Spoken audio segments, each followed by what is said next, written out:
Hello, BookTube. Well, it's Friday Reads, but I don't really have much in the way of reading to report. Friday Reads, LOL. I've been so busy, I just haven't had the time. Sunday, I played Call of Duty for 3 hours, and all I was thinking about the whole time is that I just don't have time to read. And then Monday night I played Words with Friends for, oh God, it must have been 4 hours. And the whole time, in between Words with Friends, I was saying to my friends, we just don't have time to read. And then Tuesday night and Wednesday night and Thursday night, I went out with my friends for 6 hours each time. And all we talked about was that we just don't have time to read. But it's not like I don't have any progress to report, guys. I bought some colored tabs for my bullet journal. I didn't actually apply them yet. I mean, come on, let's be realistic. But at least I have them. Just kidding, BookTube. It's Friday Reads, and we have a ton of books to go through. I want to show you what I'll be reading this weekend. I'm making great gallops into it right away. I'm going to start off with the books that I haven't read yet, and then move to, I'm doing a significant amount of rereading this weekend. So I'll show you those. I'll finish up with those. So the first one is something we've seen on this channel before. I just got the finished copy, but I haven't read it. This is The Death of Democracy, Hitler's Rise to Power and the Downfall of the Weimar Republic. As you can see from the cover, right? Those of you who are history fans will know exactly what that cover shows. And it is a linchpin moment. It's a linchpin moment and obviously a book like this was fast-tracked by Henry Holt for its current significance. Unfortunately, tragically, for its current significance. The complacent, culturally enlightened Weimar Republic gives rise to fascism right in the middle of its midst, with every one of those people in that crowd and any other German crowd at the time saying either there's no possible way that those people will ever get control of the government, or even if they do, they're self-evident crackpots. No one will believe them long enough for them to establish any kind of hold. They won't hurt the country. And in 2018, those things are hard to read. Very hard to read. And there's a third of this country that claims that's just MSM-fueled paranoia. And, to that third of the country, I want to say, go take a long hike on a short pier. Don't lecture me about what I do and do not see in the current historical landscape, okay? I see it, to put it mildly, as clearly as you do. And the one thing I have not seen, the one thing that has not happened yet, is this. It's crucial. And when it does happen, the immediate aftermath always looks the same. The forces that these people thought were crackpots indescribably tighten control. And it never loosens up all the way again. We have the Patriot Acts now in America. And they are perpetually renewed. They exist now because there was an incident that allowed those people to latch on to greater power, so that you have to take your shoes off when you board an airplane, so that you are expected to be spied on. As in America, it's expected that all of your emails are being read, that all of your photos that you share on any media are being shared without your consent. All of that is a result of one of these incidents. So this is going to be tough to read, I haven't even dipped into it. I had the advanced copy for a while. I haven't even dipped into it. I'm kind of hoping that the author soft pedals those parallels, even though they are the bread and butter of his book. They are the thing that will cause this to sell to people other than me. I would have bought it anyway. But he's a professor of history at Hunter College and the Graduate Center for the City University of New York, and he holds a PhD in history from Harvard University and a law degree from the University of Toronto. He's a native of Rochester, New York, and grew up in Edmonton, Alberta, and he now lives in New York City.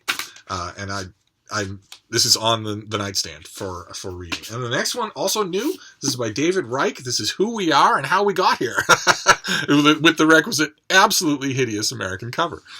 This is Ancient DNA and the New Science of the Human Past. And with using only common domain images that don't have any copyright whatsoever, I could have designed a better cover with that subtitle in about 5 seconds, and I have no graphic design skill whatsoever. God knows what the cleverest graphic designers out there listening to me right now could have done. Imagine what you could do with the DNA helix, or some combination thereof, or something like that, as opposed to this. But anyway, I will pay attention to something other than the cover. This is a groundbreaking book on how the extraction of DNA from ancient bones has profoundly changed our understanding of human prehistory, while resolving many long-standing controversies, and that is just great. You've got, on the inside here, you've got migrant populations and where they come from. And it was this sort of thing I always love it. It always fascinates me. I always used to get a kick out of the Carney Barker thing, the gimmick that Christopher Hitchens used to do at every single book tour in the American Midwest and West and South, where even though it wasn't germane, it wasn't part of anything that he was talking about, he was God bothering, he was attacking religion during these stops, but nevertheless, at every single one of them, he would get up at the podium and just parenthetically say to the audience, and by the way, you really should send away to the National Geographic, and they'll send you a kit, and you'll swab the inside of your mouth, and they'll get genetic information from that, and you'll be able to find out where in Africa you come from. I used to just cringe. I thought it was funny, but I used to cringe at it, because he only did that because he was expecting that to be a bombshell for his audience, that his audience was going to rise up en masse. It never happened, of course. Hitchens never got that kind of reaction that he wanted. But he was expecting that they were going to bolt out of their chairs and say, I didn't come from no Africa. But nevertheless, the stories that those samples, either from living people or from archaeological remains, have to tell are utterly fascinating. This is the kind of popular science that some of it will probably be over my head, but I can't wait to read it. And the next one is another thing that I've had the advanced copy forever. The idea, the premise is fascinating, but I haven't got to it yet, so now I will. This is Empire of Guns by Priya Satya, and it is a re-envisioning of the Industrial Revolution as a military operation. Let's see here. We have long understood the Industrial Revolution as a triumphant story of innovation and technology. Empire of Guns, a rich and ambitious new book, upends this conventional wisdom by placing war and Britain's prosperous gun trade at the heart of the Industrial Revolution and the state's imperial expansion. And that's just great. That's exactly the sort of thing I love. I read that description and I think, okay, convince me. Let's hear what you have to say. This is not just a retelling of the Industrial Revolution that hits all the stations of the cross. This means to upend a normal understanding of it. Great. Let me have it. I love that about it.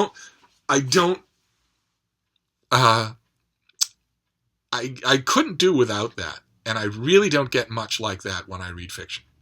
I really, when I look at a book like this and I realize, this is maybe tomorrow morning I'll be reading this, and I'll be reading it pencil in hand, and I'll be reading it with devout attention. And when I think about that, I often wonder, what do readers, exclusively readers of fiction, do? Where do they go for that feeling of engagement like that? I don't know. I don't know. Because this is not going to require the willing suspension of disbelief. It's not going to require that at all. Instead, all it's going to require is argumentation and the thrill of that. And I don't know. I don't know. It's not like there's no fiction on this list. So we'll get to it. It's just I often feel sorry for people who restrict themselves only to fiction, because they're not going to experience that. And I don't think that fiction offers an equivalent. But maybe I could be wrong. The next one is a biography. You couldn't expect to get through this list without a biography. It also has a requisite hideous American cover, but still. This is John Hay, Friend of Giants, by Philip McFarlane. And of course you can see on the cover there in the faded sepia tone. So if you squint really hard, you can see some of the people that John Hay was friends with. And that's just a small fraction. There are plenty of others. He was when he was just a boy, he was an assistant to President Lincoln, and he just stayed in the public spotlight the whole time. And he was the subject of a great biography. I wonder if the author will. Yes, okay, the author does. From 2013, All the Great Prizes by John Talafiano, which is a John Hay biography for the ages. Just amazing. I don't actually expect I don't actually expect this book to better that. I think what I'm going for, the most that I'm hoping for in this thing, is a compliment to that book, because that book was incredible. But this author has done a lot of great books, he is the author of 6 earlier works of nonfiction, including Mark Twain and the Colonel, Theodore Roosevelt and the Arrival of the New Century, or including Mark Twain and the Colonel, with an enormous subtitle. He lives in Lexington, Massachusetts, and one of the books that he wrote is a book called Hawthorne and Concord, which is about Nathaniel Hawthorne, and which is amazing. It's one of a tiny handful of Hawthorne books you really have to have. So I grabbed this and am greatly looking forward to it, regardless of how ugly it is. And it's got young John Hay on the cover. Which a lot of these people did not know young John Hay. Lincoln did. And Lincoln was immensely fond of him. He was one of those people. You have them in your life. I have them in my life. One of those people, a rock and a great listener, and became invaluable. One of those people who becomes invaluable to all of their friends. So that's great. I think that's what this book is going to concentrate on. I think it's going to concentrate on his external rather than his internal life. Although I will report back, and I strongly recommend All the Great Prizes as a biography. I realized once I decided I was going to read this for this weekend, I realized to my horror that I no longer have a copy of John Taliaferro's book. I got the advanced copy of it. I got the hardcover of it. I got the paperback of it. I don't have any of them. I don't have any of them. So I need to go and find it. I need to go and find a copy of All the Great Prizes in hardcover with a dust jacket. Which kind of defeats the whole purpose of getting these things in the mail, but nevertheless, I'm going to be reading this one. Then the next one is also, it's new, it's small, it'd be half an hour's work to read, and it's an author I've mentioned before. She's a favorite of mine. I love everything she writes. I think she's absolutely brilliant. She in terms of polemical nonfiction, you just can't miss her work. You just can't do it, especially if you're interested in religion. And when I saw this new book, I thought, well, this is the risk you run when you call an author one of your favorites. Because if you call an author one of your favorites, you have to read what they write. This is true in this case. This is the great Susan Jacoby. And her new book is Why Baseball Matters.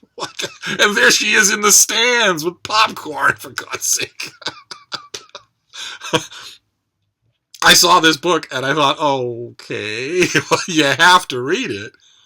But baseball doesn't matter. So I'm going to read it. I'm going to read it, and I bet I'm going to love it. I do. I bet I'm going to love it, because that's the upside of having a favorite author, a list of favorite authors, an author who does no wrong, is that usually it's not because they are the best writer on refrigerator repair and you just read them constantly on refrigerator repair. Usually it's because you love the way they write. And so you literally will, the stereotypical phrase is, you would read them writing, lentil recipes. And I don't know if I'd go that far, but this is about as good an illustration of that as I can think of. This is one of my favorite authors writing about something that is not only not important, does not matter, but it also bores my eye teeth out. So I'll read this. I will probably like it. I will report back. Then the next one, the last of our new reads, is YA. And I had it. I think I showed it on this channel before. And I have 2 people I know whose opinions I've respected forever and ever and ever. And they both read YA. They read a lot more of it than I do. And they tend to give me tips on stuff that I might like. And they have praised this book. So this is by Kelly Lloyd Gilbert, and it is Picture Us in the Light. That's the front cover. That's the back cover. Beautiful thing. And it's on one level, it looks fairly simple. 2 inseparable high school friends who where there may be a gay element to their friendship. There may be a semi-erotic undercurrent to it, and family turmoil. One of the 2 people that I take these tips from said there is a nod to ripped from the headlines topicality in this book that I'm going to be tempted to dislike. She said, I'm going to be tempted to dislike it. She said, instead of reacting like a steel jaw slamming shut, let the author play it out. So read it to the end. I am going to read it to the end anyway. But I don't know if I've shown this on this channel or not. Danny Cheng has always known his parents have secrets, but when he discovers a taped-up box in his father's closet filled with old letters and a file on a powerful Bay Area family, he realizes there's much more to his family past than he ever imagined. Danny has been an artist for as long as he can remember, and it seems his future is set with a scholarship to the Rhode Island School of Design, and his family's blessing to pursue the career he's always dreamed of. Still, contemplating a future without his best friend Harry Wong by his side makes Danny feel a panic he can barely put into words. Harry's and Danny's lives are deeply entwined, and as they approach the one-year anniversary of a tragedy that shook their friend group to its core, Danny can't stop asking himself if Harry is truly in love with his girlfriend. It comes highly recommended, so I'm going to be diving into that. And then we're going to do some reprints, some rereading, because I've mentioned on this channel before, I have shifted most of my reading to new releases. But even in the world of new releases, you still have rereading. Plenty of rereading to do, because you get paperback releases of things and new editions of things. They come to me in their hundreds. And so I love the sweet tooth of rereading. I absolutely love the experience of rereading. And years ago, when I noticed that my reading was starting to shift to new releases only, I started to worry that maybe I would lose that. But no. I still do read old books. I still read stuff that I find at the Brattle and at charity shops and whatnot. But I could easily stop that and still have that sweet tooth satisfied, because there are always reprints and new editions to read, that an endless variety of them. So I've got a few of those here I want to show you. The first one is this great big thing by Mark Bowden, Hue 1968, his gigantic history of the pivotal battle of the Vietnam War. I read this and reviewed it for the Christian Science Monitor. My review, the editors, packagers of the paperback did not see fit to quote it or to include it. However, I also did nominate it for the Monitor's Best Books of the Year last year, and they do quote that. But it's big and complex. I read it in the advanced copy, then I read it again in the finished copy, and I studied it in order to do it justice when I reviewed it. But I'd gladly read it again. Gladly. It's a landmark work, so it warrants it. And the same thing with this next one. This next one is also a landmark work. I haven't checked yet in my bookshelves to see if I have still the hardcover of this, but I'd be willing to bet with sickening surety of being right that I don't anymore have either the advanced copy or the hardcover, even though I knew when I was reading it that it was landmark. And it's this. You see this in the light? This is Alec Ryrie's Protestants. The Faith That Made the Modern World, in a beautiful new Penguin trade paperback. Just a gigantic historical narrative of Protestantism. And Ryrie is great. He's absolutely fantastic. He's a brainy, complex writer. Takes no prisoners, makes no allowances, but he's not off-putting at all. He's completely accessible. He has a lot of very steep ground to cover, and he wants to cover it. So he's expecting you to pay attention and keep up. And that, once upon a time, I wouldn't have even needed to say that. But in the 21st century, you absolutely do need to say that. This is meat and potatoes history, is what we used to call it. And I can't wait. The same thing with the Vietnam book. I can't wait to read it again. I'm sure there are aspects and threads that I missed the first time. Even though I love this book, I think, if I remember correctly, I put it on my year's best list for history. But even if it got crowded out, it's still fantastic. And I'm just assuming that I don't have the hardcover, even though I want the hardcover. Anyway, this next one, also a reprint, another book that I've also read. Can't wait to read it again, because it's really complex and thought-provoking. But in this case, I don't care if I have the hardcover, because in this case, the paperback is much nicer. Sometimes happens, even in America. And that's this. The Evolution of Beauty by Richard Prum. This is, isn't that nice? This is a study on his part of a theory of Darwin's that even most casual Darwin fans aren't really familiar with, or don't even know that he propounded. Not just evolution by means of natural selection, but also the power of beauty, the power of non-functional physical attraction. in the process of evolution, in the mechanics of evolution, and it's fascinating. The author does a fantastic job, and the American hardcover was ugly. it was ugly, and the American paperback is not. The American paperback is not only smaller and handier, but it's also prettier. I thought that was kind of. I was telling Deb when I showed this to her. I find that kind of ironic that if I have still the hardcover finished copy of this, I'm going to get rid of it, and I'm going to keep this, even though the hardcover finished copy is sturdier. There's a perfect demonstration of the very theory that he's writing about. This is prettier, and so I'm going to keep it, even though it's not as evolutionarily sound. It's going to fall apart a lot sooner. Had to be there. And then the last thing is it's a new edition. And I'm going to read every single cotton-picking word. I thought at first, when I saw it, that I was going to read 2 things. But no, I'm going to read it all. This is the latest volume in the Library of America series. This is the Westerns of Elmore Leonard. And it includes tons of stories, including 3:10 to Yuma, which was made into a movie and then made into another movie. But it also includes novels, including 2 legitimately great novels. 2 of Elmore Leonard's legitimately great novels. Not most of his crime novels, most of his contemporary novels just don't meet that chin-up bar. You get in, you realize, okay, this is snappy, this is very pizzazzy, but it also feels a little phoned in.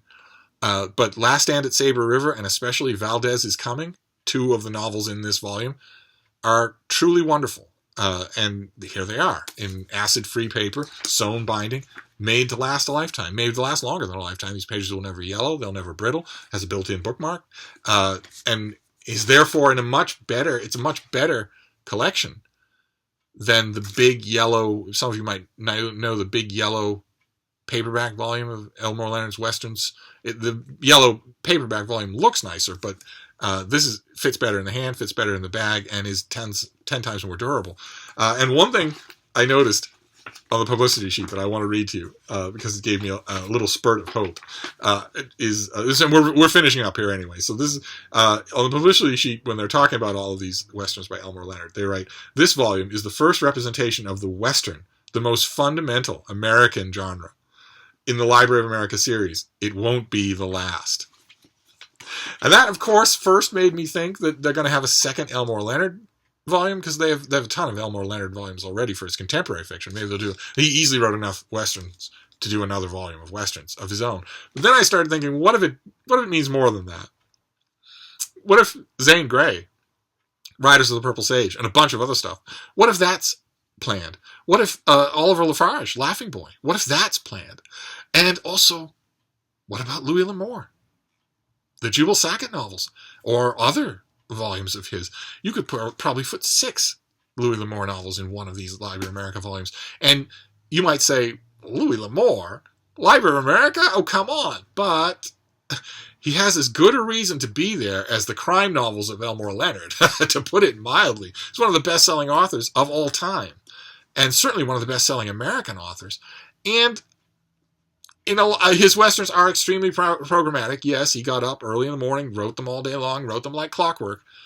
Nevertheless, some of them are quite good. And I would very much like a Louis L'Amour Library of America volume. And besides, the mission of the Library of America is not only, hoity-toity quality with a capital Q. It's also the lifeblood of America, the lifeblood of American literature. They've printed plenty of doggerel in their lifespan as a reprint series. But anyway, one way or another, no matter what that announcement means, these are going to be a joy to reread, and I'm going to indulge myself. I was going to pick and choose. Instead, I'm going to read the whole volume from front to back. So there you have it. That is my Friday reads. Nice, big, and healthy. Can't wait to get to it. I've done a lot of reading this week, and I'm going to start on these early.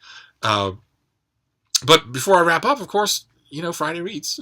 You know the deal. You know the drill. Feel free to tell me what you're reading. And I will wrap this up for now, and I'll see you soon. Thank you, BookTube.